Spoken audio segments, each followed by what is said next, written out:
Faktikisht është e vërtet që ka një lloj rrezimi, ka një lloj përqendrimi, ka një lloj vigjilence, por për fat të keq në shumicën e rasteve dhe kjo bëhet me frymën e interesit. Sepse kemi dëgjuar, pra rinia ka dëgjuar nga mësimet fetare, ka lexuar ndoshta ose nga predikimet e xhumave, që kush lexon fjalën e Zotit ka këtë shpërblim, ka kaq shpërblime, i shton shpërblime, shufishon shpërblime dhe plotë. Dhe në fund fare është atmosfera e Ramazanit ajo që ndihmon besimtarët në përgjithësi, por edhe rinin gjithashtu, e ndihmon kjo lloj atmosfere për çfarë? Që të krijoj ose të kenë një raport pak më ndryshe në Ramazan, ndryshe nga që ishte jashtë Ramazanit. Por nuk është ky raporti i vërtet. Sepse raporti që duhet kemi me Kur'anin është i lidhur me ato pika që unë përmenda. Pra është leximi dhe studimi nga një anë. Pastaj nuk ka vlerë ky lexim dhe studim nëse ne nuk punojmë me të.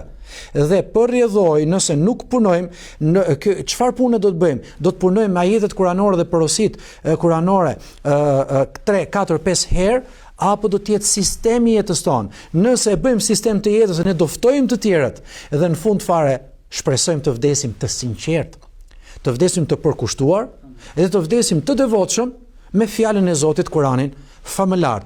Pra është atmosfera ajo më shumë që i bën njerëzit, por edhe kur janë të kthjelluar dhe deri diku dhe reflektojnë se të ndihmon agjërimi, të ndihmon muaji Ramazanit, është mëshira e Zotit që zbret, janë shumë faktorë që nëpërmjet të cilave Allahu xhelle xhelalu i ndihmon robërit e vet, por faktikisht nuk është lidhje vërtet dhe raporti shëndosh ashtu siç duhet, domethënë me fjalën e Zotit. Nga e kuptojmë ne këtë, e kuptojmë se ky zgjim që ju përmendët është i pjesërisëm në muajin e Ramazanit dhe ne nuk kemi më lidhje të tillë menjëherë sapo mbaron Ramazani, madje që në ditën e Bajramit, ose kalon dita e Bajramit, dita e gëzimit, dita e takimeve, dita e vizitave, dita e lumturisë e kështu me radhë, në fund fare pastaj shkalojmë në monotoninë e jetës, e cila përfshin të gjithë atë gamë të madhe të lëvizjeve dhe veprimtarive, apo atë gjendje të një realiteti që ju e përmendët dhe bashkërisht domethënë e përmendëm,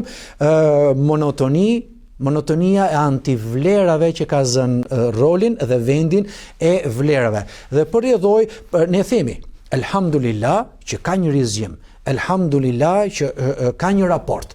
Shumë njerëz i bën hat me Kur'anit, por mos harrojmë që thelbi i vërtet i mesazhit hyjnor, pra Kur'ani ka ardhur që ne t'ia lexojmë të sëmurve, apo t'ia lexojmë të vdekurve, apo ky Kur'an ka zbritur që të marrin pjesë nëpër konkurse. Shikoj të rinë sot, ju një vetë të rinë, për shembull në sa konkurse keni marr pjesë, kush do e mësoj dhe kush nuk do e mësoj.